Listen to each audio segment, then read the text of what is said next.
Bueno, desde Brasil nos va a acompañar una distinguida colega que es Luciana Cordeiro de Sousa Fernández y desde México Salvador Muñozuri Hernández. Ellos van a tener a cargo el tema número 3 de este congreso, que es innovación, infraestructura y tecnologías para el desarrollo. Continuamos con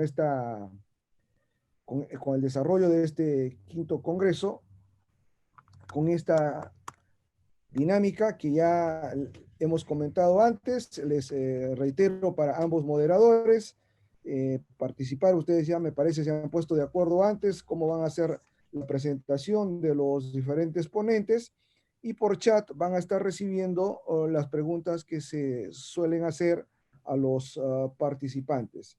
El primer participante no se ha contactado, algún problema de conectividad, pero desde la segunda participación de España todo está en forma regular. Me permito presentar a Luciana Cordeiro de Sousa Fernández, doctora y magíster en Derecho de la Pontificia Universidad Católica de Sao Paulo. Actualmente es profesora de Derecho de la Facultad de Ciencias Aplicadas de la Universidad Estadual de Campinas en Brasil, socia fundador de la Asociación de Profesores de Derecho Ambiental de Brasil, la PRODAF, coorganizadora de diferentes seminarios, eventos y certámenes internacionales, como programas también similares. Ha escrito innumerables capítulos de libros y artículos en revistas nacionales e internacionales. En la página de FISAT es una permanente activista. Se ha incorporado a FISAT desde México, está con nosotros desde el año anterior en el evento internacional. Y también desde México nos acompaña Salvador Muñozuri Hernández, es licenciado en Derecho de la Universidad Nacional Autónoma de México, ha realizado estudios diferentes de especialización en Derecho Internacional, de posgrado en la Universidad Nacional Autónoma de México, tiene diplomados ambientales por los colegios de Madrid, de España, y de Derecho Ambiental y Recursos Naturales por el Instituto Tecnológico Autónomo de México. Actualmente cursa el doctorado en Derecho Ambiental a través del programa tripartito que ofrece la Universidad de Alicante, de España, la Universidad Autónoma Metropolitana y el Instituto Mexicano de Investigaciones en Derecho Ambiental. Ambos distinguidos moderadores nos acompañan en esta mesa número 3 y dejo con el uso de la palabra a ustedes. Buenos días a los, bueno, o boa tarde, ya también un poco, ¿verdad? Para los que están en Brasil, en donde está en este momento Luciana. Com ustedes, el uso da palavra a vosotros. Boa tarde a todos. É uma honra imensa estar com vocês nesse brilhante evento, né? Não poderia realmente a FISAT deixar de realizar seu congresso em tempos de pandemia. Estamos todos aqui e muito bem, graças a Deus. Obrigada. E eu passo a palavra ao Salvador, que vai iniciar o comando dessa nossa tarde. Buenas tardes a todos. Muy buenas tardes, Luciana. Buenas tardes a FISAT, a Antonio Fernández, desde luego mi estimado amigo Julián Mora. Gracias por la invitación a este congreso. Y bueno, pues con muchísimo gusto vamos a participar. Me he puesto de acuerdo con Luciana, de manera que de las 4 participaciones que habrá, me corresponderá moderar las 2 primeras y a Luciana las 2 segundas. Tenemos entendido que la primera ponencia que estaba prevista fue cancelada. Entonces, bueno, pues vamos a comenzar entonces con la María Isabel Payer Ibáñez con su ponencia, para cuyo efecto tiene 15 minutos, faltándole 3 minutos de avisaremos y faltándole 1 minuto también para que concluya y se respeten los tiempos. Después pasaremos a comentarios, preguntas y respuestas para pasar al segundo ponente, que es Melesio. Entonces, pues sin perder más tiempo y dándole curso a este evento, tiene el uso de la palabra María Isabel Payer para su ponencia. Adelante, por favor, María Isabel. Hola, buenas tardes desde España. Agradecer que hayan aceptado mi ponencia Y voy a compartir pantalla. Adelante.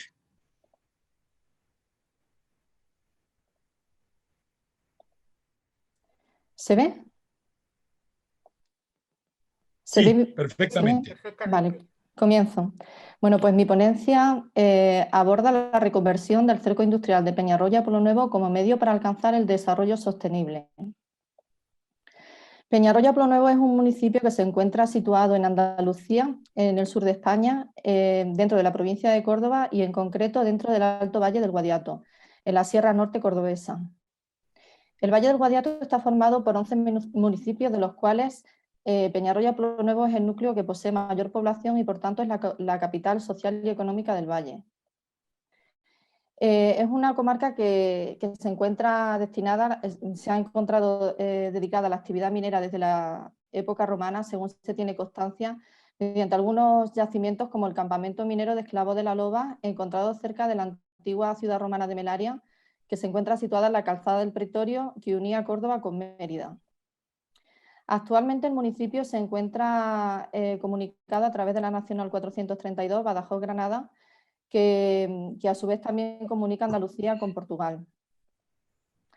Peñarroya Pueblo Nuevo es un pueblo que se forma por la unión de dos villas primitivas y en concreto el área objeto de estudio, el antiguo cerco industrial, se encuentra ubicado en el sur de Pueblo Nuevo. Esta gran extensión superficial de 600.000 metros cuadrados posee una situación privilegiada y su posición perimetral al sur favorece la relación con su entorno natural. En esta imagen puede verse la configuración de este entorno natural que se encuentra configurado principalmente por Sierra Bollera y su embalse y la posición del antiguo cerco industrial. Además, esta situación se considera una situación privilegiada dentro del municipio, ya que se encuentra colindante al área social, administrativa y de servicios del municipio, que se encuentra ubicada en torno a la Plaza Santa Bárbara. Peñarroya Pueblo Nuevo, como tal, surge a partir de la implantación de esta área industrial, del cerco industrial, y antes de ello hay constancia del siglo XIV de una pequeña aldea que era Peñarroya, que obtiene el nombre del peñón que le daba su nombre, y era una pequeña, estaba formada por algunas viviendas alrededor de una sola calle y pertenecía al término municipal colindante de Belmez.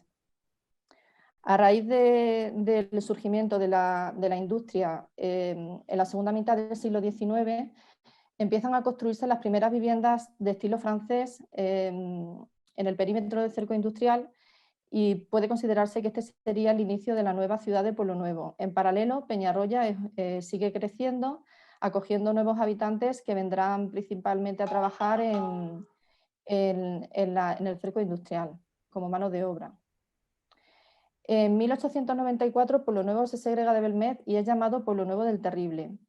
Y en 1900 se colmata el barrio francés con la construcción del ensanche y esto es considerado el inicio de la nueva ciudad. A principios del siglo XX se construye la línea férrea que comunicaba Peñarroya con Puerto Llano y se empieza a consolidar el barrio de la estación al sur del cerco industrial. Este trazado de la línea férrea también supone en este momento un límite de crecimiento del municipio hacia el norte. En 1927 se unen las dos villas y pasan a llamarse Peñarroya Pueblo Nuevo del Terrible. Y en la última década del siglo XX se consolidan los últimos barrios hasta conectar con Peñarroya, configurando la trama urbana actual. En cuanto a las características territoriales, es un paisaje marcado por las huellas de la minería y por la afluencia de los arroyos. Al oeste encontramos una antigua mina, el arroyo de la Hontanilla junto con el trazado de la Nacional 432 divide físicamente los dos núcleos primitivos, la antigua zona industrial situada al sur de Pueblo Nuevo y un antiguo lavadero de carbón en el área este. En cuanto a las circunstancias y elementos configuradores de la escena urbana interior, podríamos hablar como límites urbanos y periurbanos, en primer lugar hacia el sur el cerco industrial y tras él el pantano y la sierra. Y hacia el norte tendríamos el Peñón, las Peñas y el trazado de la Nacional 432, que supone también una barrera de crecimiento de la población hacia el norte. Por ello, la integración, o sea, la antigua industria supone una frontera entre el tejido urbano y su entorno natural hacia el sur. Es por ello que se propone la integración de esta industria obsoleta de tal forma que pues, se pueda alcanzar la sostenibilidad tanto ambiental como social de la localidad.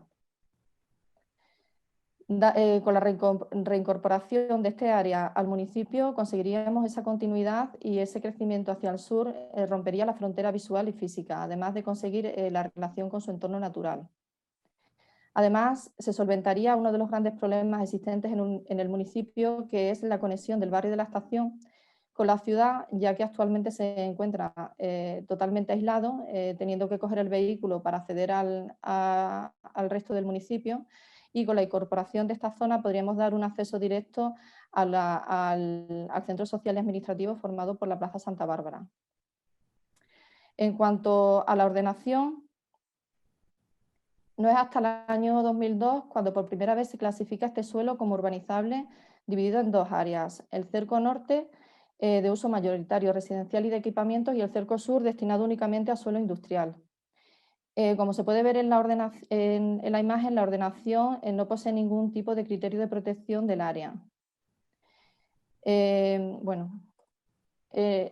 ella se protegían algunos edificios, pero por ejemplo el edificio de la fundición pierde su simbólica chimenea, el edificio de productos refractarios se protegía solamente el almacén, perdiendo el edificio primitivo, el área de la desplantación también se protegía solamente un añadido posterior de oficinas y el edificio original también se perdía, y luego se protegían algunas naves al sur. En el 2009 se realiza la adaptación de las normas subsidiarias a la nueva Ley del Suelo de Andalucía y vemos cómo se reproduce exactamente la misma ordenación. El cerco norte de suelo urbanizable sectorizado de uso global residencial y el cerco sur de suelo urbanizable sectorizado de uso industrial. En el año 2005 se realiza por primera vez el primer trabajo de investigación que identifica los inmuebles dentro del cerco industrial, con el objeto de incorporarlos en el catálogo de Patrimonio Histórico Andaluz como bien de interés cultural para la Junta de Andalucía. En este trabajo recogemos un total de 57 inmuebles. Este expediente queda paralizado y tras algunos años, en el año 2016 se retoma y finalmente realizamos una actualización de la degradación sufrida en los inmuebles durante todos estos años, y finalmente se obtiene la declaración como bien de interés cultural del área y se obtiene la protección para 53 inmuebles y para todo el área en su conjunto, para 53 edificaciones y la protección de todo el conjunto. Para entender el cerco industrial, que se divide en diferentes subzonas, podríamos hacer 6 grandes agrupaciones. En primer lugar estaría la fundición de metales, que es el origen del cerco industrial a través de la fundición de plomo. A raíz de esta instalación pues aparecen subsidiariamente, perimetralmente, todo el resto de instalaciones. En este área destaca el edificio de la fundición y el edificio de la desplantación. Hacia el sur tendríamos la zona de derivados del carbón y talleres, donde destaca la central térmica y los hornos de coke, y en la zona de talleres la nave Nordón y los talleres generales. Hacia el norte tendríamos el área de productos químicos, donde estaría la fábrica de ácido sulfúrico, la fábrica de superfosfato, y en esta zona también englobaríamos la fábrica de productos refractarios. El almacén central, que es el edificio de mayor dimensión, que posee una superficie de 12.000 metros cuadrados en una sola planta y daba servicio a todas las áreas del cerco. Y finalmente la fábrica de tejidos y papel, que son las últimas fábricas en construirse y que al estar ya colmatado el suelo industrial, pues se construyen fuera de los terrenos en el límite oeste. Y por último, la última mina en explotarse dentro del cerco industrial, que es la mina Santa Rosa. En cuanto a su paisaje, está caracterizado, su entorno está caracterizado por los restos edificados y por las chimeneas que todavía permanecen en pie, además de las huellas del trazado del ferrocarril que unen las diferentes áreas dentro del cerco industrial.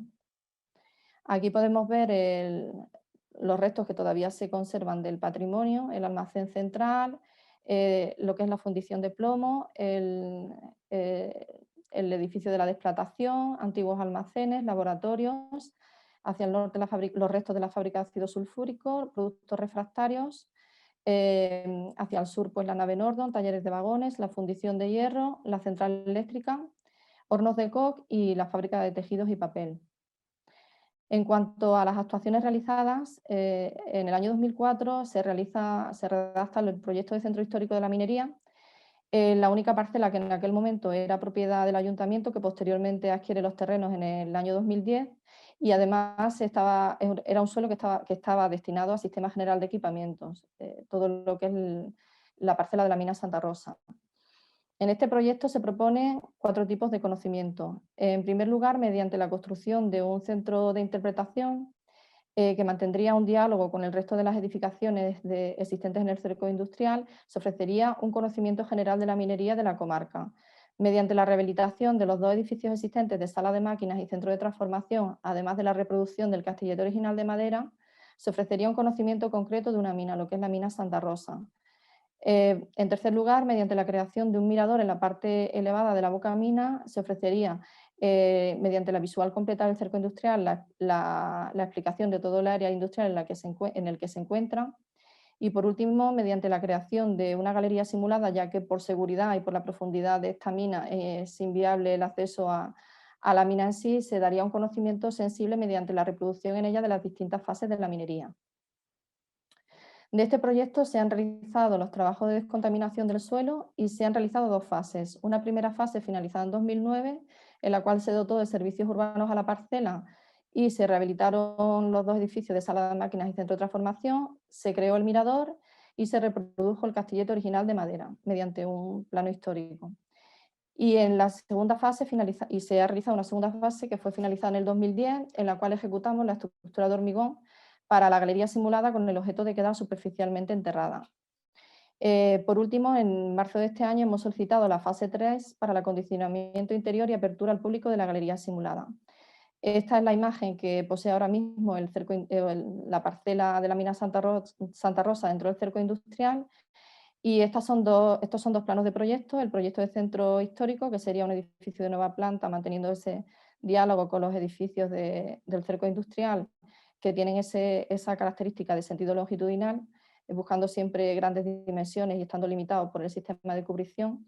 Y este es un plano del proyecto de la adecuación interior de la galería simulada, en la cual también se dará... 3 minutos, perdón, María Isabel, 3 minutos más, vale, por favor. Venga. Pues la situación del municipio se caracteriza por la despoblación, ya que ha habido, con el cierre de las minas, tanto en la comarca como en el municipio, ha habido un descenso importante de la población y se podría decir que con el suelo existente en el planeamiento, sin tener en cuenta la ordenación que existe dentro del cerco industrial, poseemos tanto suelo residencial como suelo industrial vacío en exceso en relación a las perspectivas de crecimiento del municipio en los próximos años.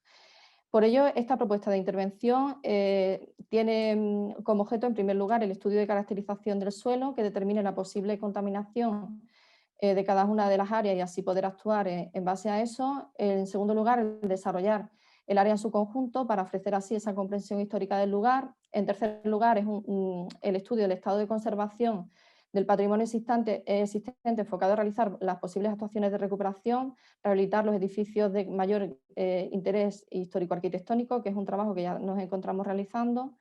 Y finalmente, decir que esta propuesta de intervención está enfocada al turismo industrial. En realidad lo que se propone es la creación de un parque urbano temático minero industrial y en el cual se dotará de grandes áreas libres y de esparcimiento a la localidad. Se comunicarán las diferentes áreas a través de los recorridos históricos del ferrocarril en su interior para dotar de esa comprensión histórica. También se dotará de grandes zonas verdes y de nuevos equipamientos mediante la rehabilitación de los edificios más emblemáticos. Y esperando que sea una nueva etapa para el cerco industrial, les agradezco su atención. Muchas gracias. María Isabel, muchas gracias por la participación, muy interesante tema. Vamos a abrir unos minutitos para preguntas y respuestas y alguna reflexión que alguien tenga. Entonces, por favor, si alguien quiere hacer, o más bien, aquí no tengo yo todavía alguna, sí, porque es perdón por el exabrupto. Entiendo que si hay alguna pregunta, la enviarán por aquí. Hasta el momento no tengo ninguna. Daríamos paso a la siguiente ponencia para que al final de las dos podamos abrir un pequeño espacio y desahoguemos en su caso las reflexiones o preguntas que haya para ambos expositores. Entonces, tenemos para este segundo segmento a Melesio Rivero Hernández, quien va a hablar del aeropuerto Santa Lucía de la Ciudad de México. Y bueno, pues Melesio, tienes el uso de la palabra hasta por 15 minutos, faltando 3 minutos, te lo haré saber para que tengas a bien concluir en el tiempo reglamentario y no nos excedamos en el mismo. Por favor, adelante, Melesio. No sé si se escucha mi voz. No sé si se escucha mi voz. Se escucha muy bien. Muy bien. Entonces, agradezco a FISAT la oportunidad que nos da, a su servidor, Melesio Rivero Hernández, a Enrique Moreno Sánchez y a María de los Ángeles Velázquez Martínez, que son los que preparamos este trabajo que tiene que ver con una línea que hemos seguido a través del tiempo. En principio, en relación con el aeropuerto, lo que fue el proyecto de Texcoco, y ahora con el nuevo proyecto en Santa Lucía. Voy a compartir la presentación para ajustarnos a los tiempos. Entiendo que ya se está observando, ¿verdad? Sí, prácticamente está ya compartida la pantalla, pero ahora sí. Ahora sí. Adelante. Sí. Bueno, miren, nosotros nos centramos ahora en relación con la cuestión de la movilidad urbana. Y ahorita vamos a explicar por qué nos concentramos en tal situación, en tal aspecto, dadas las circunstancias de la región norte del Valle de México. Al principio, pues revisamos así la literatura en términos de la movilidad, del concepto de movilidad, y agrupamos a los pensadores así como en 3 grandes grupos. Hay una primera generación que tiene que ver con la parte física, a través de donde se lleva a cabo la movilidad, los desplazamientos de las personas. Es una primera generación de definiciones que se ocupan de la infraestructura y del equipamiento.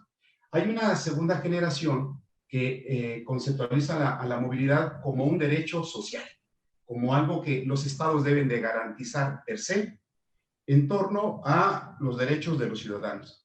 Hay un tercer grupo de pensadores que llevan el concepto un poquito más allá y la conciben como, además de la parte física y además de los derechos sociales, como una acción o práctica social que tiene que ver con la heterogeneidad de grupos que interactúan en las zonas urbanas. Heterogeneidad de grupos en términos de ingreso, en términos de características culturales, en términos de condiciones económicas e incluso de ubicación en el espacio. En función de esos 3 conceptos es como abordamos nuestro estudio del proyecto del nuevo aeropuerto Felipe Ángeles que está llevando a cabo el gobierno federal.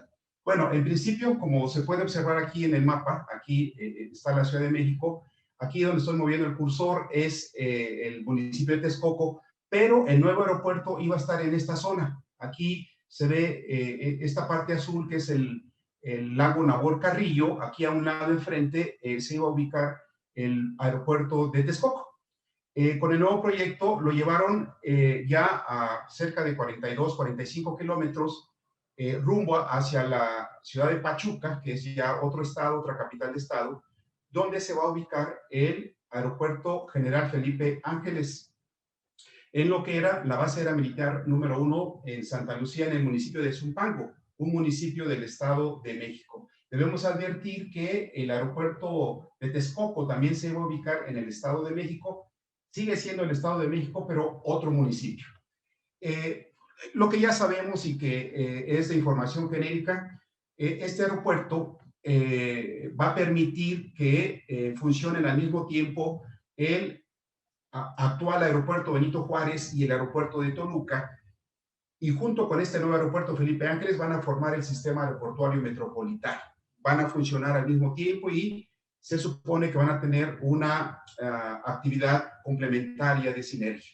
Este nuevo aeropuerto, a diferencia del anterior, es más modesto en su concepción arquitectónica y funcional y está planteado para dos pistas de uso civil y las pistas que ya existen de uso militar. Entonces va a ser un aeropuerto mixto. En términos generales, ¿qué se percibe con la instalación del aeropuerto en esta región norte del Valle de México? En principio, el propio movimiento, la construcción y demás ha generado un aumento en el tránsito vehicular en la zona, una saturación de las vialidades primarias y secundarias en los municipios, en aquellos municipios que circundan el proyecto aeroportuario, y se calcula que a nivel, en el tiempo, en el mediano plazo, la movilidad de las personas, la movilidad en términos generales se verá afectada enormemente por esta saturación que se prevé ocurrirá. Ahora, en función de una problemática que se identificó, que se habrá de generar por las externalidades y los impactos que tendrá en la construcción del aeropuerto y su funcionamiento, el gobierno federal, junto con el gobierno del Estado de México y el gobierno del Estado de Hidalgo, más 8 municipios, se dieron a la tarea de formular un programa que ellos denominaron Programa Territorial Operativo de la Zona Norte del Valle de México. Y ahí están las siglas. La responsabilidad fue del gobierno federal a través de la Secretaría de Desarrollo Urbano, Agrario, Territorial y Urbano. Las secretarías, otras secretarías federales, ya comenté, gobierno del Estado de Hidalgo y los 8 municipios. ¿Cómo se determinó la participación de los municipios? Pues aquellos que están ubicados en un radio de 10 kilómetros, tomando como centro el aeropuerto. De esos 8 municipios, 7 pertenecen al Estado de México y 1 pertenece al Estado de Hidalgo, que en este caso se llama Tizayuca. Por eso participó el gobierno del Estado de México y por eso participó el gobierno del Estado de Hidalgo en esta formulación del programa operativo, territorial operativo. Ahora, aquí tenemos una imagen de lo que es el polígono de la región norte. En este polígono están integrados los ocho municipios. Aquí, en esta flecha, nos indica la actual, perdón, la superficie actual de la base aérea militar de Santa Lucía, y es precisamente en esta zona donde se va a ubicar, y todavía adquirieron unos terrenos que están en esta parte, que sería la norponiente del polígono. El municipio de Tizayuca Hidalgo, que es ya en esta parte norte, y este polígono donde está ubicado el proyecto pertenece al municipio de Zumpango, que es esta que está aquí, cuya cabecera está hasta acá, pero este territorio pertenece a Zumpango y hay una pequeña porción que pertenece al municipio de Tecámac.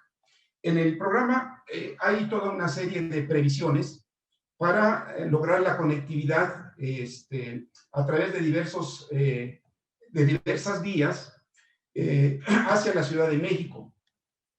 Esta línea que vemos es una línea férrea muy antigua, que todavía está en operación, pero de aquí piensan sacar la conexión fundamental en términos de una extensión del tren suburbano, que ya existe en esta parte, y que se ubica aquí en el municipio de Coquitlán. Van a sacar por esta zona un ramal que nos lleve hacia el aeropuerto. También van a construir aquí vialidades que van a conectar con otras que que tienen un carácter regional, como lo es el circuito exterior mexiquense, fundamentalmente. También van a hacer algunas conexiones por la carretera México-Pachuca y ampliación de una autopista que existe por acá. Es decir, el programa territorial operativo tiene una previsión en torno a cómo se va a hacer llegar a la gente, a todos los usuarios del aeropuerto hacia la Ciudad de México. El asunto es qué va a pasar en torno a estos municipios. ¿Qué impacto en términos de construcción de nuevos conjuntos urbanos? de desarrollo de nuevas actividades y sobre todo cómo se va a dar la movilidad de las personas que viven aquí. Ahora, hemos de comentar que en el programa territorial operativo se identificaron varias problemáticas. En principio, estos municipios son municipios periféricos en la zona metropolitana del Valle de México. En diversos estudios los ubican ya en un tercer sector, incluso algunos ya los ubican en un cuarto contorno de anillos metropolitanos. La mayor parte de los municipios han tenido una vocación de recepción de vivienda. Por ejemplo, en Zumpango y en Tecámac se han construido miles y miles de viviendas de conjuntos urbanos que lo único que han hecho es saturar y generar una ruptura con lo que es la estructura urbana tradicional y alejando a la gente que se ha instalado en esas zonas, en esos conjuntos urbanos, alejándolos de la Ciudad de México y haciendo muy complejo a los desplazamientos. Todos los municipios no tienen una articulación regional, sino que básicamente todos los municipios tienen su mirada hacia la Ciudad de México, en una visión radial. Su comunicación principal, el acceso a los servicios en términos generales, es hacia la Ciudad de México. Los municipios no conforman una región en sí misma porque tengan intercambios importantes. Se ha formado esta región por la cuestión de la instalación del aeropuerto, pero no es una región funcional en sí misma. Son municipios que no se veían a sí mismos, que no se comunicaban entre ellos. Estas son algunas de las problemáticas que se identificaron en el programa territorial operativo, que como podemos ver, nos marcan una región muy deficitaria en términos de movilidad. ¿Cuáles son los retos entonces? Observando esta circunstancia, esta instalación del nuevo proyecto. Lo que sí podemos tener claro, y además porque nosotros vivimos en esta región, o sea, lo vivimos, lo vemos, lo sabemos. Los primeros sorprendidos fueron los municipios en esta decisión. No estaban preparados, ni siquiera habían participado en un debate previo. Recordemos que hace muchos años, a partir del 98, el debate fue si en Tizayuca, Hidalgo, en el estado de Hidalgo propiamente, o en Texcoco. Esta zona, esta región norte del Valle de México ni siquiera figuraba. Y los primeros sorprendidos en saber que ya se iba a instalar el nuevo aeropuerto fueron los municipios. Cuando nosotros revisamos los instrumentos de planeación, ellos no tenían ningún estudio de prospectiva territorial donde se presentara una situación de este tipo. Los municipios hallan en su lógica de periferia marginada, así es como la llamamos nosotros, en torno a su participación en la estructura de la zona metropolitana del Valle de México. Entonces ahora, de golpe, los 8 municipios se ven integrados por una externalidad y entonces tienen que redefinir su papel dentro de la zona metropolitana. Ahora, viendo los instrumentos de planeación con los que cuentan dichos municipios, en principio de los 8, 2 no cuentan con plan municipal de desarrollo urbano, o sea, no hay ningún referente del cual se eche mano. Además, como vemos en la columna de año de publicación, son instrumentos viejos que no están actualizados en términos de los nuevos paradigmas de la planeación urbana, los nuevos criterios, los nuevos modelos que hay que aplicar. El más reciente es el de Tizayuca en el 2013, pero el resto ya están desfasados totalmente. Por lo tanto, ninguno, salvo el de Tizayuca, en el estado de Hidalgo, ninguno tiene una conceptualización, no tiene previsto esta idea, este paradigma de la movilidad. Ahora, cuando revisamos los documentos, los 6 documentos, observamos que enuncian algunas... 3 minutos, Melesio, por favor. Ya voy a la conclusión. Vale. Enuncian algunas cuestiones de movilidad, pero solamente en la primera característica que enuncié, en la parte física. Falta la parte de derechos y falta la parte de entender la heterogeneidad social. Ahora, los retos inmediatos. Tienen que formular sus nuevos planes de acuerdo con los criterios más avanzados. Tienen que comprender y aplicar los principios que emanan de la Agenda 2030 y del desarrollo sostenible atender lo mandatado en el objetivo 11 del desarrollo, que tiene que ver con la nueva agenda urbana. Tienen que transitar en sus planteamientos y en las acciones hacia una movilidad entendida como un derecho y entendida también como la posibilidad de dar oportunidad a todos los sectores sociales de gozar y disfrutar y estar en el espacio. Termino ya nada más con esto, leo la parte final, la leo de manera textual. Para nosotros, el aspecto central es convertir la externalidad negativa de la construcción del Aeropuerto Internacional Felipe Ángeles en una oportunidad para colocar a la región norte y a sus habitantes en una posición venturosa, amable y digna, aunque parezca muy ideal. Les agradezco mucho la oportunidad y estaremos aquí al pendiente de los comentarios que surjan. Muchas gracias. Muchas gracias, Melesio. Sin duda un tema interesante también, polémico, el aeropuerto Felipe Ángeles. Me parece que los aspectos técnicos abordados pues deben atenderse bien. Yo tendría alguna pregunta, pero vamos a partir este segmento en dos partes. Entonces me voy a permitir hacer las preguntas que se formulen a los dos primeros expositores para que más adelante Luciana Cordeiro tenga la moderación para las dos segundas ponencias y aborde también las preguntas y respuestas que se generen para entonces. Tengo una pregunta que se formuló para la primera expositora, para María Isabel Payer. ¿Qué propuesta existe de participación ciudadana en este tipo de proyectos? Es una pregunta formulada por, ahora digo, Enrique. Entonces, no tengo el apellido, pero Enrique formula esta pregunta. María Isabel, por favor. Enrique Moreno. Enrique Moreno, gracias. Tendría que decir, yo vivo aquí en Peñarroya, Pueblo Nuevo, y lamentablemente hasta hace poco no ha habido una concienciación realmente de la ciudadanía a este lugar. La verdad es que desde que hicimos el primer trabajo de identificación de los inmuebles en el año 2005 hasta su protección, que volvimos a retomar el trabajo en el 2016, fue degradado, digamos, expoliado por los ciudadanos casi todos los edificios, pero desde hace poco tiempo, yo diría que 3 o 4 años, ya está habiendo una concienciación social.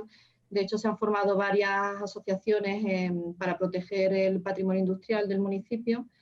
Y bueno, lo que estamos haciendo nosotros es una propuesta al ayuntamiento de lo que se podría hacer en esta zona, porque, como habéis visto, pues la ordenación que existe no tiene ningún criterio de protección de los inmuebles, e intentamos cambiar esa situación y se está contando también con estas asociaciones. Entonces, en principio, pues ahora sí hay una participación ciudadana para este lugar, en este lugar.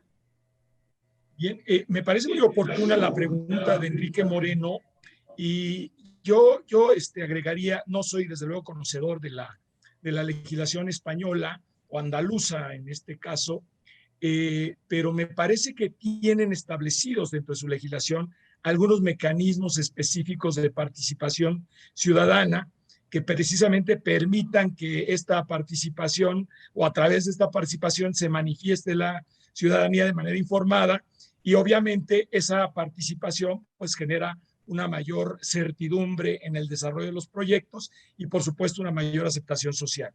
En ese sentido, María Isabel, estos mecanismos han sido utilizados, se ha respetado la legislación en la participación ciudadana que establece la legislación andaluza y o española.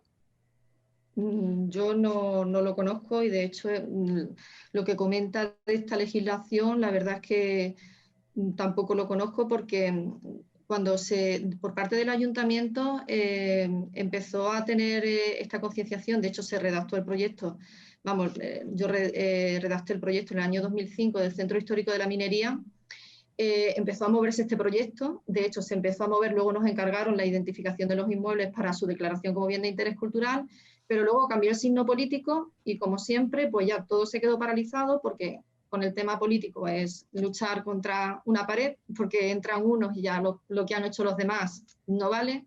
Entonces todo esto ha quedado paralizado y gracias, pues no sé, a las circunstancias o no sé a qué situación, en el 2016 volvieron a retomar el tema y desde la Junta de Andalucía nos volvieron a llamar a los redactores del proyecto, del trabajo que hicimos en el 2005, lo actualizamos, vimos que muchos de los edificios ya se habían perdido y finalmente sostuvo la declaración en el año 2018. Entonces, que yo sepa, participación ciudadana, a la ciudadanía no se le ha tomado... no se le ha invitado a participar en ninguna de las decisiones que se han tomado, en este caso concreto. Eso es.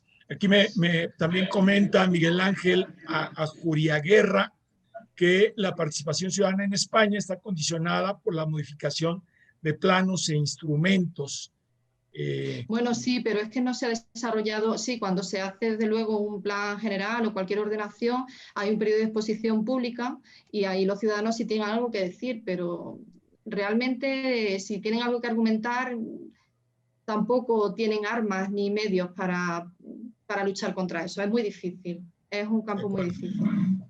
De acuerdo, María Isabel, muchísimas gracias por la respuesta. Yo le quisiera preguntar a Melesio Rivero Hernández, y sobre todo desde el punto de vista técnico, porque políticamente el aeropuerto pues, generó mucha polémica. Simplemente desde el punto de vista técnico, Melesio, y sobre todo por la participación que previamente tuviste en el aeropuerto de Texcoco, esas son dos preguntas.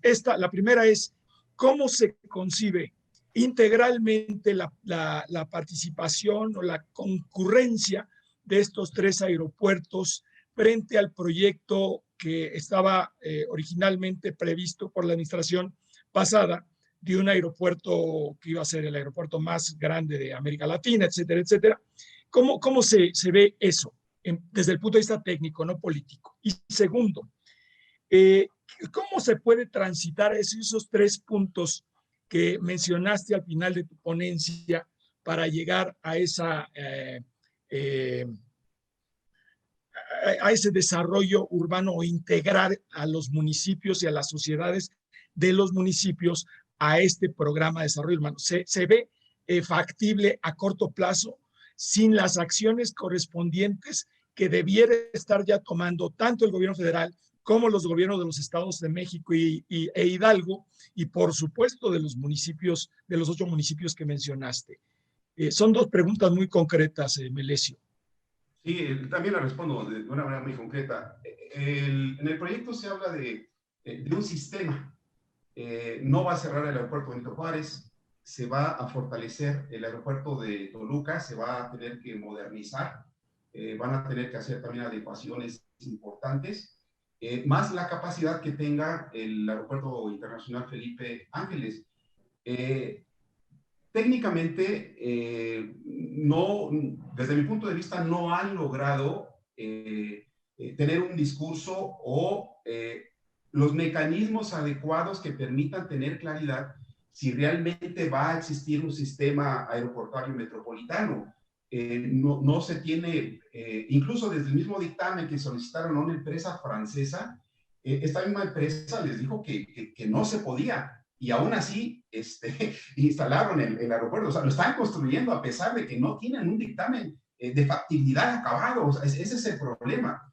Hablan de un sistema aeroportuario metropolitano, pero todavía hay muchas dudas al respecto. Yo quisiera estar convencido de que sí, efectivamente van a ser complementarios, ¿no? Pero todavía no hay esa posibilidad. Incluso la operación misma del aeropuerto aquí de Santa Lucía tiene un problema con un cerro que se llama Cerro de Paula, que se les atraviesa ahí a los aviones. Bueno, pues a ver, ¿qué va a pasar?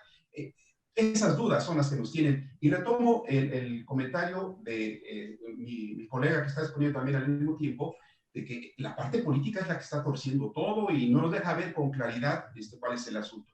En el primer aspecto. En el segundo, el artículo 115 constitucional, a partir de su reforma en 1983, otorgó a los municipios las facultades y atribuciones para llevar a cabo la planeación, la zonificación y la administración del uso del suelo. Consideramos que ahorita están en una gran coyuntura, en una oportunidad muy importante, los municipios de la zona, para incluir en sus criterios de planeación urbana, porque tienen que actualizar sus documentos. O sea, es parte de los acuerdos del convenio que firmaron con la SEDATU. Ok, primero hacemos el programa territorial operativo, que va a ser el documento de referencia para que ustedes modifiquen sus planes municipales de desarrollo urbano, que los actualicen. Entonces tienen que introducir estos criterios. ¿A quién le corresponde esa responsabilidad? A los gobiernos locales. Y en el caso de México, y retomando también la anterior inquietud, sí existen espacios para la participación ciudadana, no solamente en el diseño, sino en la implementación de las políticas públicas.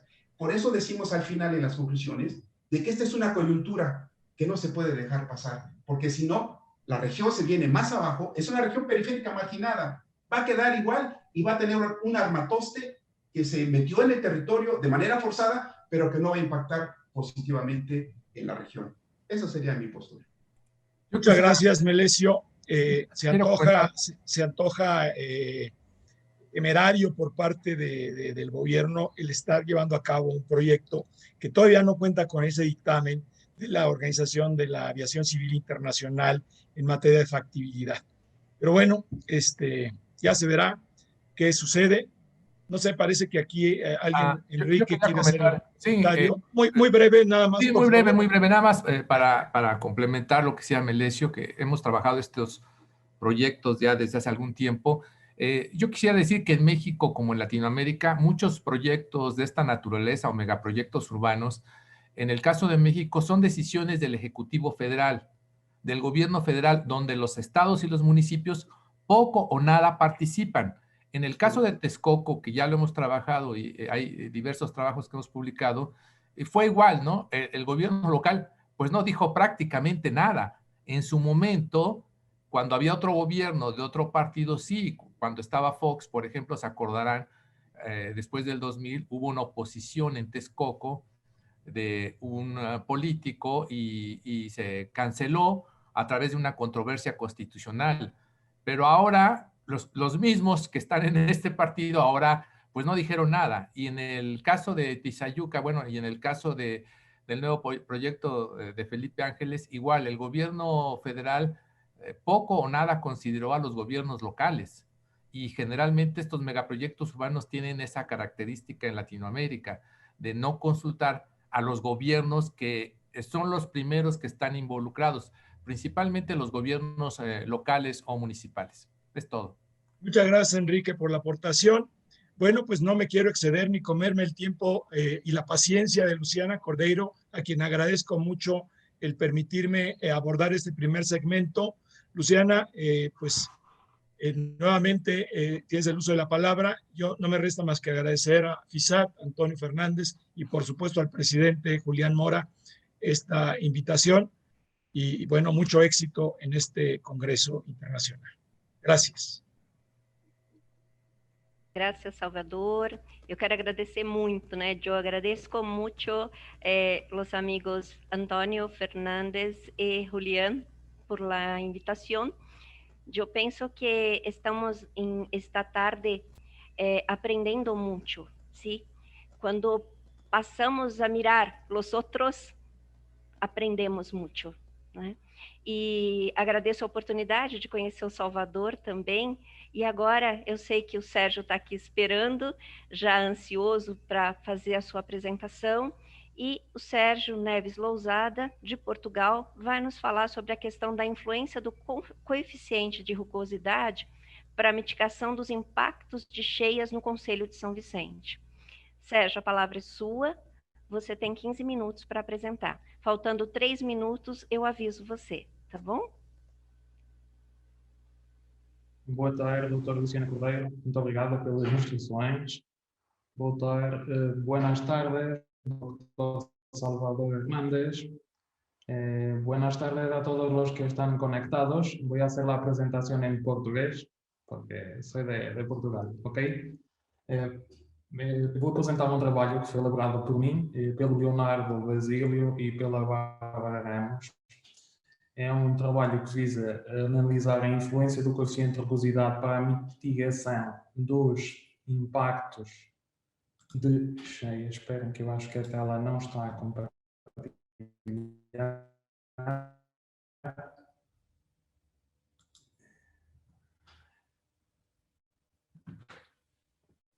É um trabalho que visa retratar a influência do coeficiente de rugosidade para a mitigação dos impactos. O objetivo principal é efetuar a verificação da propensão às cheias da bacia hidrográfica do respectivo concelho e, caso haja essa propensão, determinar o valor do coeficiente de rugosidade necessário para garantir o escoamento seguro do caudal precipitado. Assim sendo, o presente estudo é sintetizado numa introdução, numa metodologia com várias etapas e uma apresentação de resultados, respectivamente. Devido às mudanças climáticas, tanto do âmbito regional quanto global, os fenómenos de cheia apresentam-se como eventos cada vez mais recorrentes e desflestadores. Além disso, o crescimento urbano desordenado tem ocasionado a redução da área impermeável do solo, favorecendo o escoamento superficial, que acumulará um excesso de água nas regiões críticas, como são as zonas das foz das linhas de água. Dito isto, evidencia que regiões com elevado índice de urbanização tendem a possuir eventos com maior intensidade e frequência, se comparado a zonas rurais. Eventos extremos, como os que aconteceram em 2010 e 2013, na região autónoma da Madeira, confirmam este indicativo, onde as regiões mais afetadas são justamente aquelas que têm índices urbanísticos mais elevados e que têm maior índice de impermeabilização do solo, como são os 4 concelhos mais Madeira, Funchal, Mexico, Ribeira, respectivamente. Contudo, antes de falar especificamente sobre o estudo, torna-se a entender um pouco sobre a mecânica da Ilha da Madeira, que as chuvas ocorrem, em sua grande maioria, com características orográficas, ou seja, há elevação da massa de ar quente e úmida devido ao possui um maior volume de precipitação referente às outras vertentes, o que será posteriormente explicado. Também há um maior volume de precipitação nas regiões de maior altitude, como pode-se visualizar nas manchas mais escuras, já azul. A massa de ar quente e úmida advém principalmente do sentido nordeste-sudeste e também há uma presença de ar quente no sentido oposto, ou seja, volta-se a acumular a água nas zonas de altitude mais elevadas.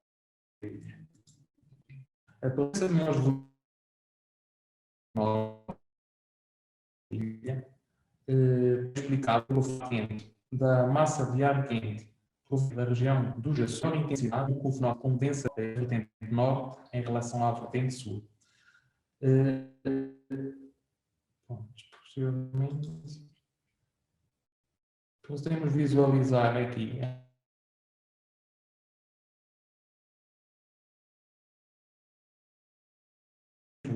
precipitação ao longo do ano é mais incidente entre os meses.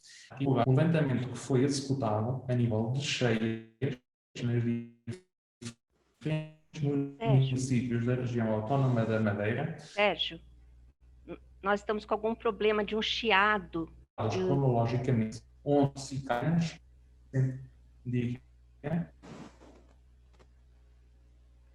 Sérgio, tem um eco, tá um pouco difícil.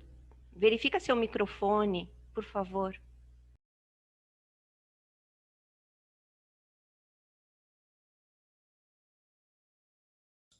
Estou sim. Não estou. Melhorou, tá melhor o som. Tava um eco e com dificuldade para as pessoas te ouvirem. Eu não sei.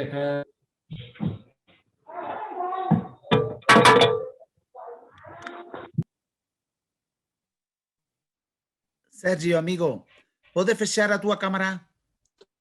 Estou. Talvez se tu fechas a tua câmera, então vamos ter uma melhor audição. Eu fechei a câmera, posso fechar a câmera, mas professor, acho que foi da conexão, que foi abaixo. Agora estamos a ouvir muito melhor.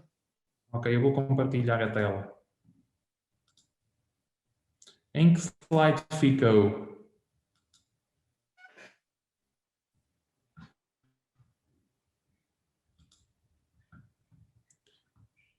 Até onde é que ouviram?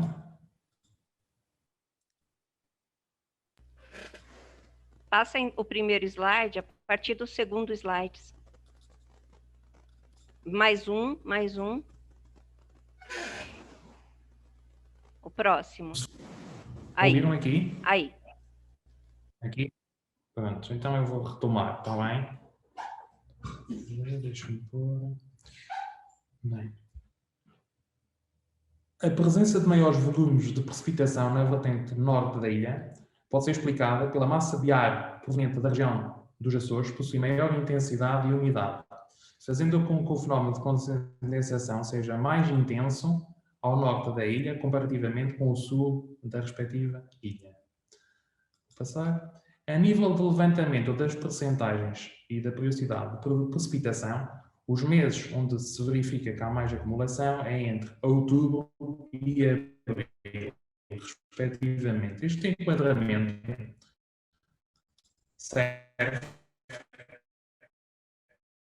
para depois balizar cronologicamente os eventos que ocorreram aqui nas regiões e com alguns danos materiais e algumas centenas de mortes, de um levantamento das locações onde é que concorrentemente, poderemos balizar com os meses que foram levantados onde têm ocorrido este tipo de eventos na ilha.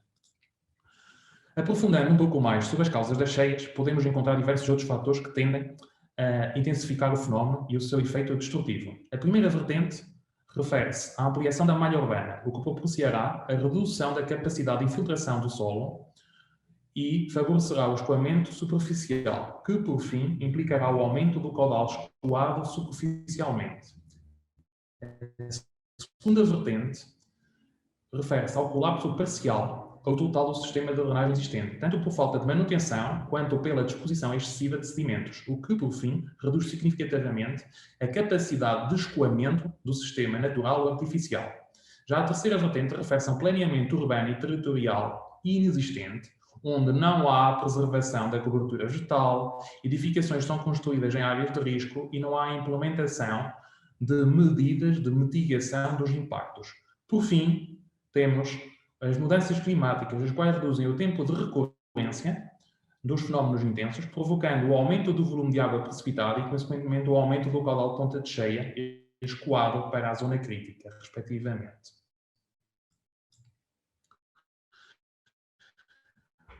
Continuando, por fim, chegamos à apresentação da bacia hidrográfica para o presente estudo, que é a bacia hidrográfica do Concelho de São Vicente, e a intenção de analisar esta bacia hidrográfica foi o facto dela apresentar um índice de urbanização elevado ou moderado, possuir uma densidade populacional elevada ou moderada e possuir um histórico de cheias. Todos estes fatores podem sugerir o potencial destrutivo em caso de cheias nesta bacia hidrográfica. Outro ponto de partida consiste, segundo o relatório técnico executado pela EDROTA, que é a Direção Regional do Ordenamento do Território aqui da região, o facto desta bacia hidrográfica situar-se no norte da ilha, onde é a região onde supostamente anualmente ocorre mais precipitação. Segundo o relatório elaborado pela respectiva EDROTA, as zonas de risco em toda a ilha compreendem um total de 27 bacias hidrográficas.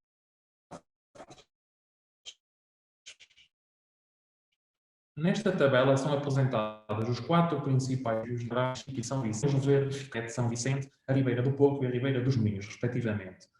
Uma vez que a Ribeira de São Vicente é aquela que se situa na região que é urbanizada e trata-se com toda a certeza da bacia com maior dimensão e importância, foi esta a bacia selecionada para a respectiva análise no estudo.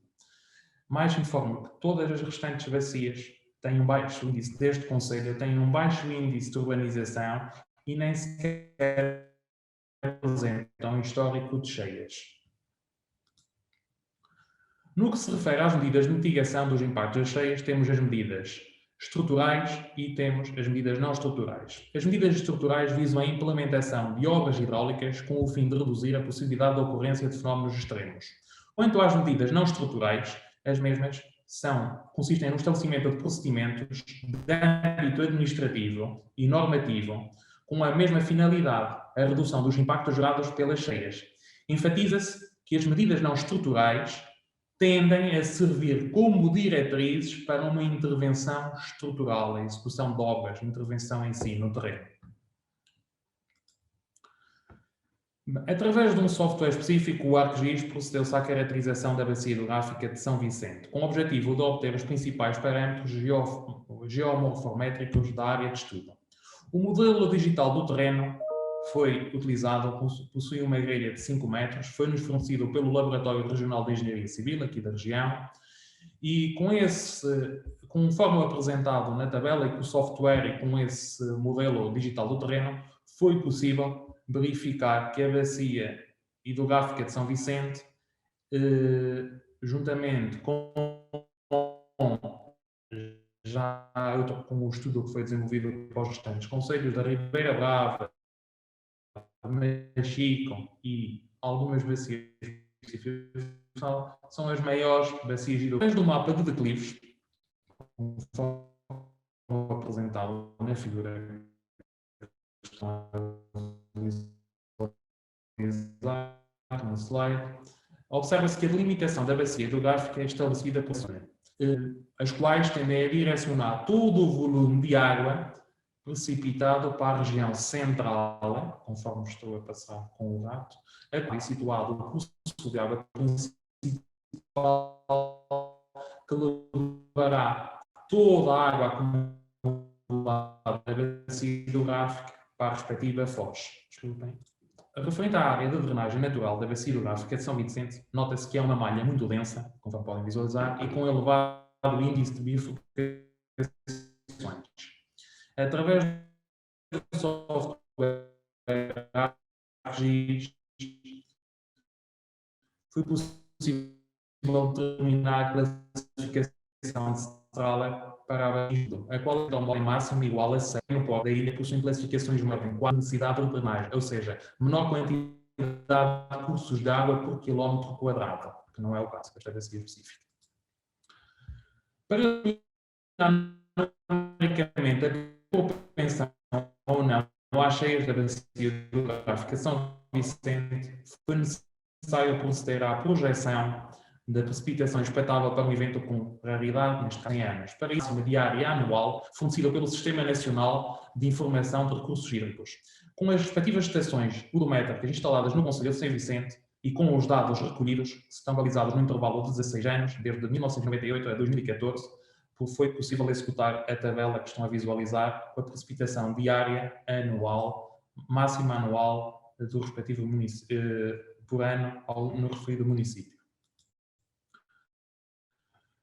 Assim sendo, portanto, utilizando a distribuição do Gumbel e os dados do respectivo CNIR, fez-se a curva de crescimento da precipitação, apresenta um crescimento vertiginoso ou acentuado nos primeiros 100 anos e depois passa a ter um crescimento gradual após o restante intervalo de anos. Em função disso, com a perspectiva verificamos que nos primeiros 50 anos há um crescimento aproximado de 175 milímetros na precipitação diária, de 150 a 350 450 a 500 anos, o crescimento é muito inferior. Como o gráfico era a partir de 100 anos, obviamente, o tempo do grau presente será considerado um evento com uma raridade de 100 anos, conforme já foi apresentado anteriormente, e por fim obtemos os valores apresentados na tabela, onde a precipitação máxima diária será de cerca de 360 milímetros por dia, respectivamente. Para determinar o caudal escoado para a foz da bacia hidrográfica e do seu curso de água principal. Para isso utilizaram-se 3 metodologias, Kirby, Temes e Giandotti, respectivamente. E foi feita a média aritmética dos valores encontrados, como forma de estabelecer valores distantes dos extremos, nem muito baixo nem muito alto, respectivamente. O tempo de concentração pode ser entendido como o tempo que leva para que toda a bacia hidrográfica esteja a contribuir para a drenagem através da sua foz. Ou seja, é o tempo que demora uma partícula de água precipitada no ponto mais distante do curso de água chegar à respectiva foz. O valor obtido através da média entre as metodologias é de cerca de 2.249 horas, respectivamente.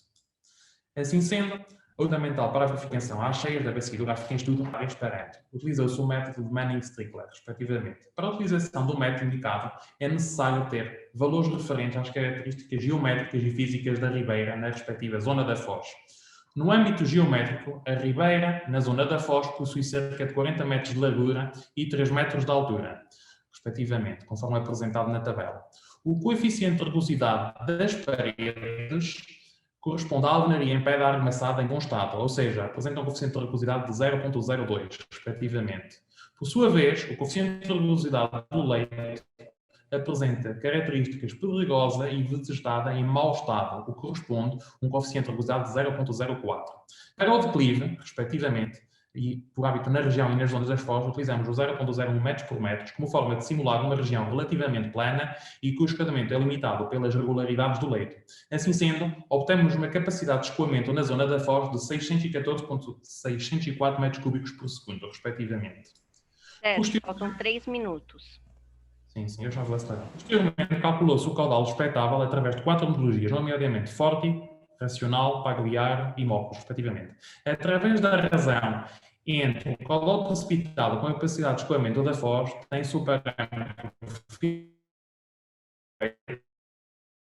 respectivamente, o qual corresponde ao grau de enchimento da ribeira quando sujeito a uma pressão. Podemos ver que 75% das metodologias indicam uma alta propensão ao enchimento total da ribeira e o seu consequente arredondamento, segundo o método Forti, é o único a indicar a situação contrária. Segundo alguma bibliografia pesquisada, recomenda-se que o fill rate máximo seja de 85%, como forma de garantir uma margem de segurança de pelo menos 15%. Portanto, será verificado o coeficiente de rugosidade necessário para garantir que a foz nunca atinja os 100%, mas sim os 85%, respectivamente. Antes do cálculo em si, torna-se necessário entender o que se trata do coeficiente de rugosidade e a sua importância na capacidade de escoamento de uma ribeira. O coeficiente de rugosidade indica a perda de energia cinética do fluxo de água ao entrar em atrito com o material que reveste a ribeira, tanto nas paredes quanto no leito. Portanto, quanto mais liso for o material, menor o atrito e maior a capacidade de escoamento, respectivamente. Conforme se pode visualizar na figura, as paredes da ribeira são executadas conforme já descrito anteriormente e o fundo exige alguma manutenção e extração de elementos pedregosos e vegetação, respectivamente. Portanto, através de uma folha de Microsoft Excel, fez-se o cálculo do decréscimo da capacidade de escoamento de acordo com o aumento do coeficiente de rugosidade. A linha curva vermelha corresponde à capacidade de escoamento da foz com um fill rate de 100%, respectivamente. A linha curva a verde corresponde ao de 85%, respectivamente. As linhas atravessadas correspondem aos diferentes cálculos dos caudais precipitados e a sua interseção dá-nos os valores dos coeficientes de rugosidade para cada uma das metodologias de acordo com os fill rates respectivos. Assim sendo, obtém-se os valores indicados na tabela seguinte, o valor dos caudais precipitados e os fill rates para 100% e 85% dos coeficientes de rugosidade. Então é necessário salvar, o coeficiente trata-se de uma média ponderada, neste caso, entre o coeficiente de rugosidade das paredes e do leito. Portanto, ainda é necessário indicar os respectivos coeficientes de rugosidade a serem corrigidos e retratados posteriormente. Além disso, verifica-se que os valores de fill rate para os presentes estão abaixo dos 100%,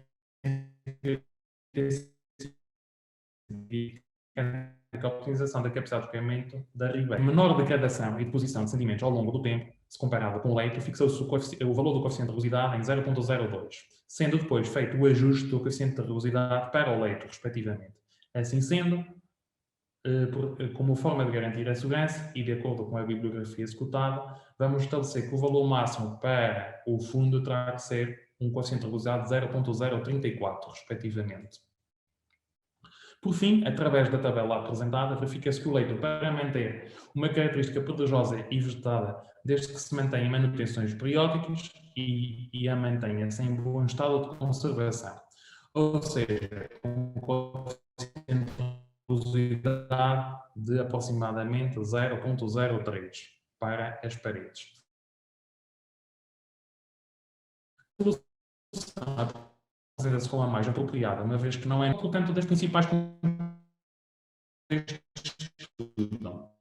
há um aumento da frequência dos fenómenos extremos devido a diversos fatores, como as mudanças climáticas, ampliação da malha urbana, colapso do sistema de drenagem e falta de são principalmente de caráter orográfico, ou seja, a elevação das massas de ar ocorre devido à presença do relevo. Precipitações significativas da região ocorrem entre outubro e abril, o que pode ser confirmado se a hidrográfica em estudo é confirmada pelo relatório de risco elaborado pela DROP, o que indica a fiabilidade dos resultados.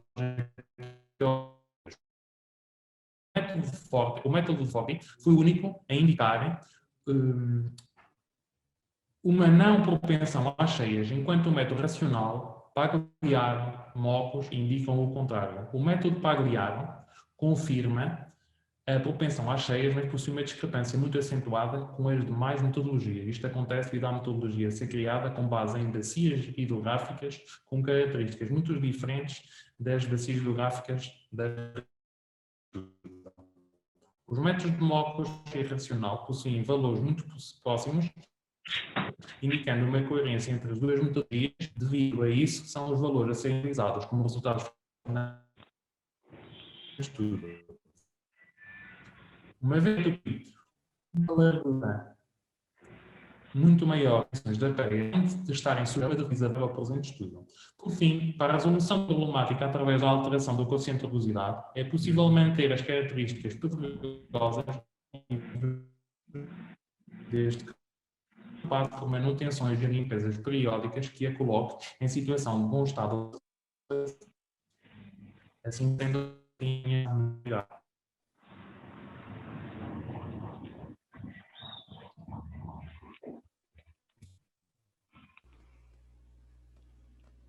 Sérgio, finalizou?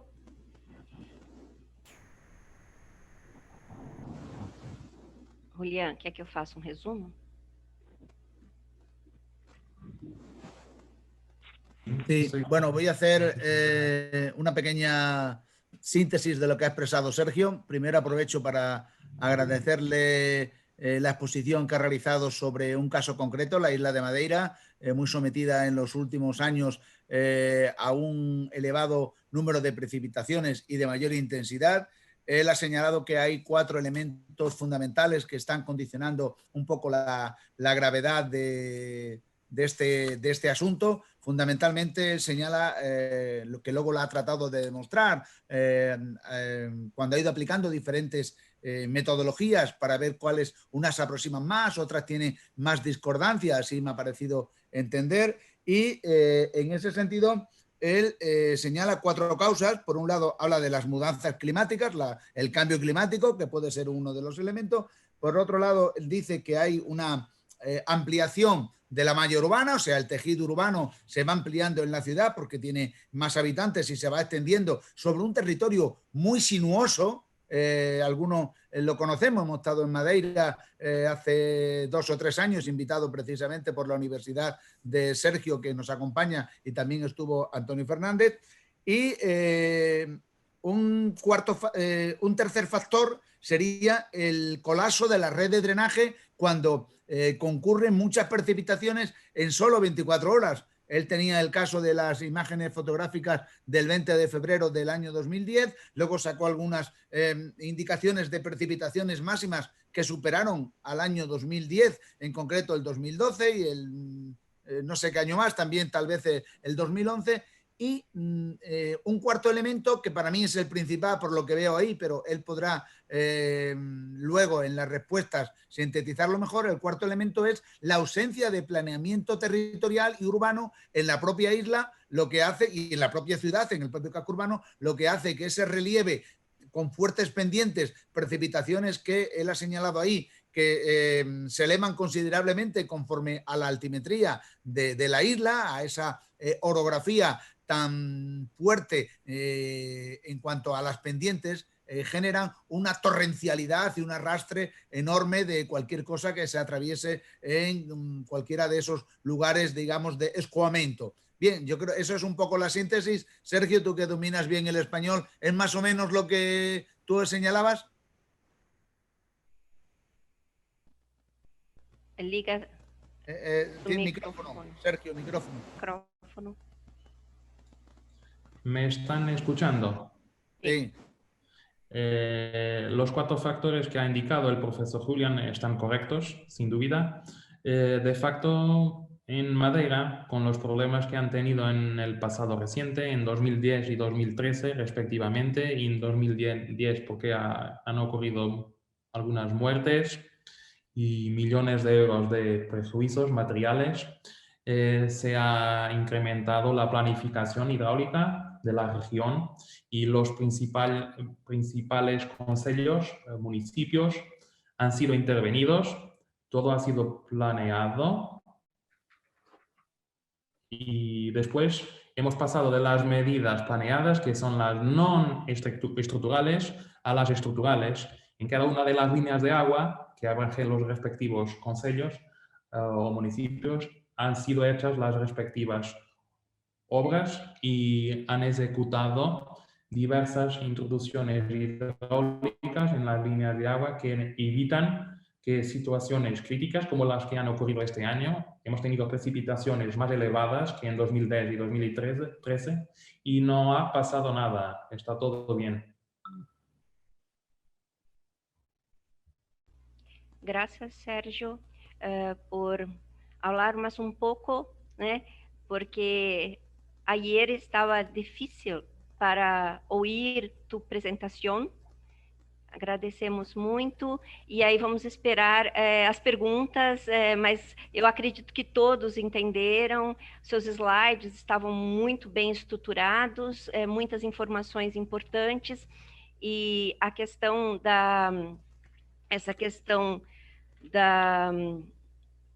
desse aumento, né, do coeficiente de rugosidade com a inserção de pedras, né, e também a vegetação nos taludes, tem auxiliado. Eu acredito que todos entenderam. É isso, né? Sim, nós fizemos um estudo para ver se minimizávamos o valor do coeficiente de rugosidade e com isso aligerávamos o aumento do caudal escoado em cada uma das linhas de água e então, basicamente, uma das medidas que foi discriminada a nível estrutural é a manutenção regular das linhas de água, apesar de já se terem feito intervenções estruturais, não é? Sim.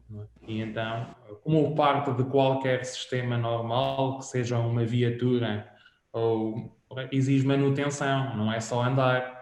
Aqui é igual, verdade. As obras foram executadas e exigem manutenção, não é?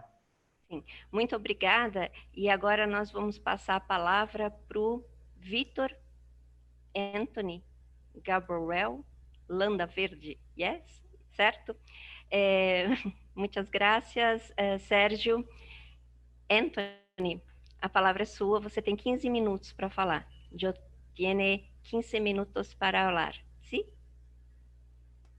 Buenas tardes a todos. Tal como decía Luciana, mi nombre es Anthony Gaborel. Soy miembro del Grupo de Investigación Geoambiental de la Universidad de Extremadura, que es parte del Instituto de Investigación para el Desarrollo Territorial Sostenible. Y pues en este caso voy a presentar un póster científico que, bueno, debido a las características del Congreso, pues se ha tenido que adaptar a este formato. Y pues la presentación se titula La espectrorradiometría aplicada al análisis del suelo para la determinación de diferentes propiedades edáficas. Bueno, en este caso, la espectrorradiometría es una técnica de la teledetección que facilita la obtención de datos sobre el estado de los suelos, ya que a través de la respuesta espectral de estos y de su relación con las propiedades físico-químicas de los mismos es posible establecer una serie de estimaciones sobre las propiedades.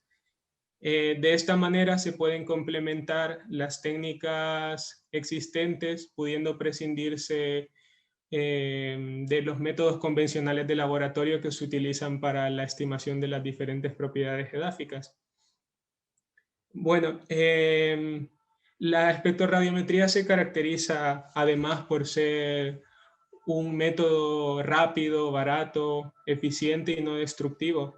Y bueno, en este estudio pues se propone su aplicación al estudio de los suelos en fincas de ganadería extensiva de Extremadura. La importancia de este trabajo radica en el hecho de que no se han identificado otros estudios sobre la aplicación de este método en zonas de ganadería extensiva de Extremadura, y por ello es necesario crear un método de trabajo que facilite pues el establecimiento de diferentes propiedades o parámetros analíticos de interés.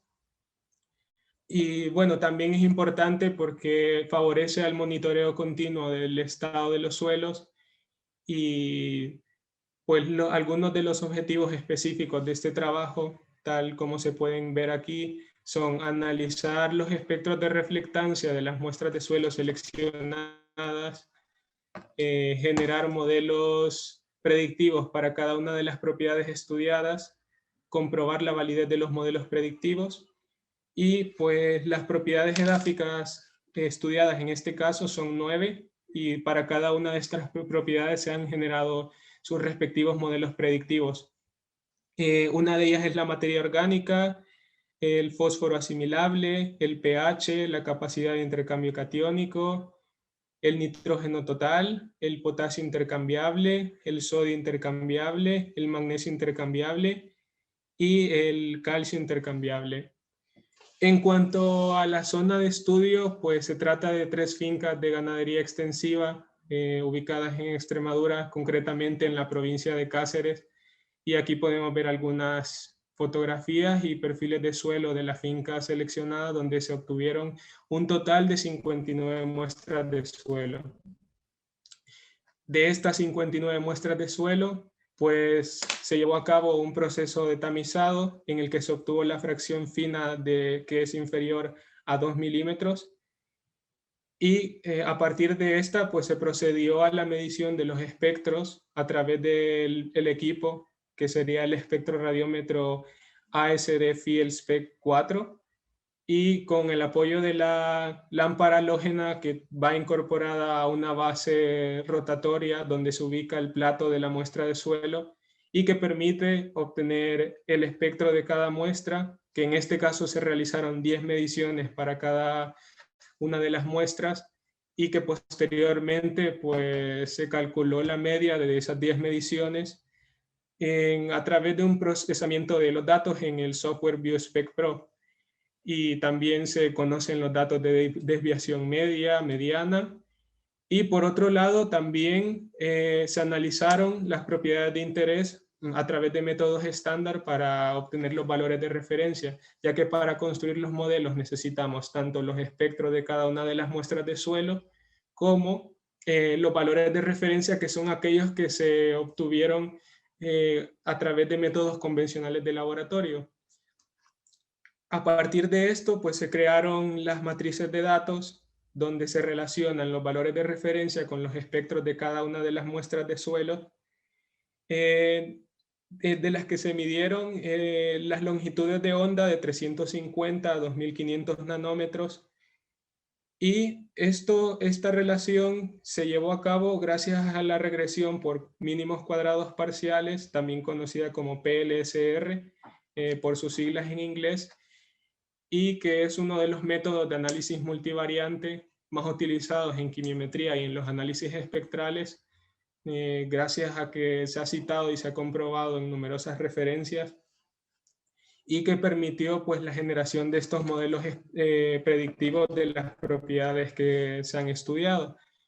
En este caso, pues los resultados han sido un total de 9 modelos de cada una de las propiedades mencionadas, donde se presentan los valores medios de las predicciones, los valores medios de los datos de referencia que se obtuvieron a través de métodos convencionales de laboratorio, y una serie de parámetros estadísticos que son los más utilizados en los análisis de espectrorradiometría, y concretamente el más universal sería el coeficiente de determinación, que sería el R², así como también se incluyen la raíz cuadrática del error medio, el error estándar de la validación cruzada, ya que también a la hora de crear los modelos, pues se utiliza un conjunto de muestras para calibrarlos y otro conjunto de muestras para realizar una validación de cada uno de los modelos, que en este caso pues se utilizó la validación cruzada, donde se crean una serie de segmentos que sirven como bloques de validación para cada uno de los modelos y pues que permiten darle más fiabilidad a los resultados.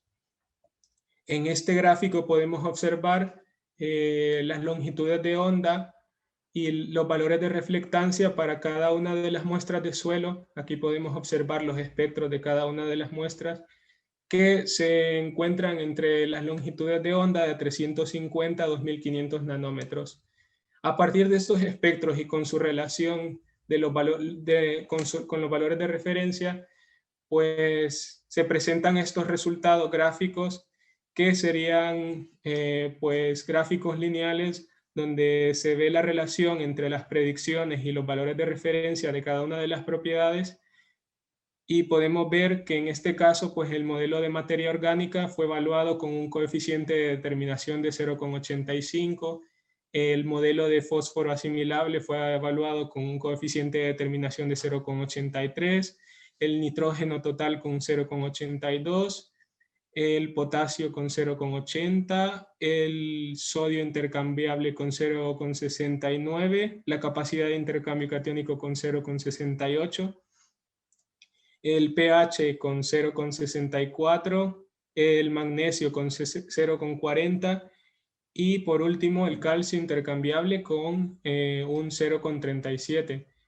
Entonces estos son los resultados gráficos de la regresión por mínimos cuadrados parciales para cada uno de los modelos, y pues podemos ver que esa correlación entre los valores de referencia y los valores de las predicciones pues ha sido buena de acuerdo a la escala de valoración de SAES para el contenido de materia orgánica, el fósforo asimilable y el nitrógeno total, ya que el coeficiente de determinación se encuentra en un rango de 0,81 a 0,91.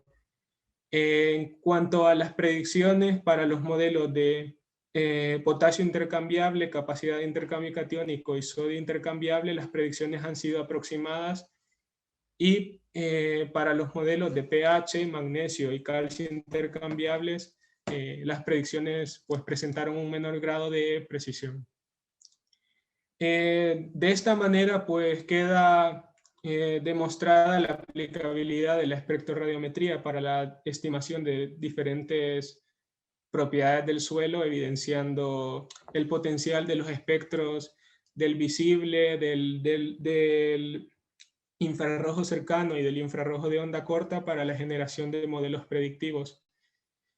En cuanto a futuros trabajos o algunas áreas en las que se puede seguir trabajando, pues se podría aumentar el número de muestras que se han utilizado, así como incluir más áreas de estudio que forman parte del grupo de investigación, y también se puede aumentar el número de propiedades estudiadas.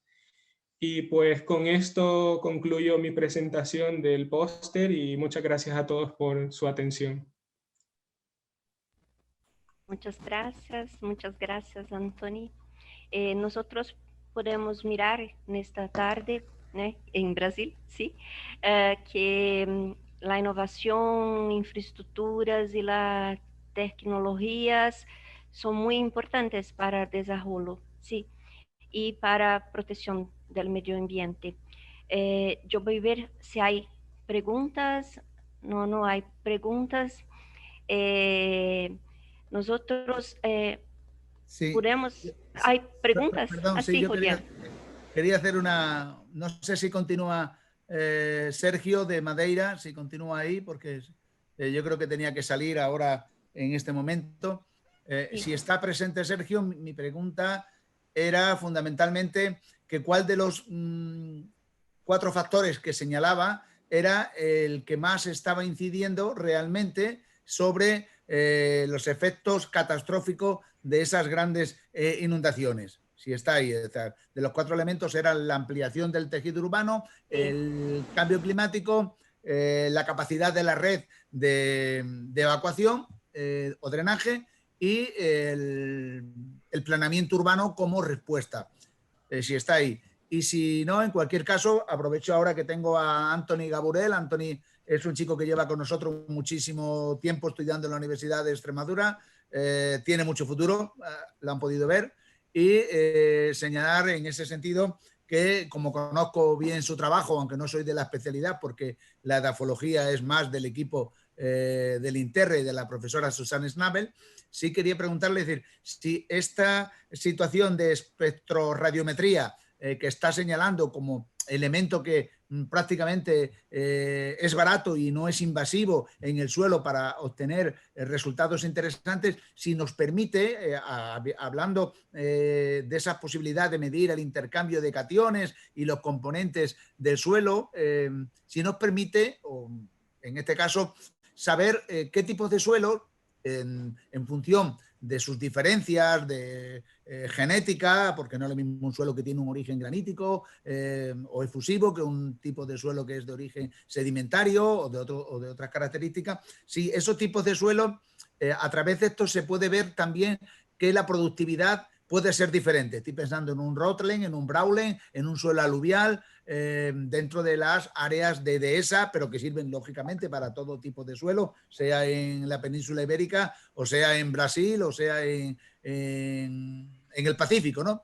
Bien, era un poco esta pregunta. No sé si está Sergio, y si no, Anthony, sí, intenta responderme. Bueno, si no se encuentra Sergio, pues procedo yo.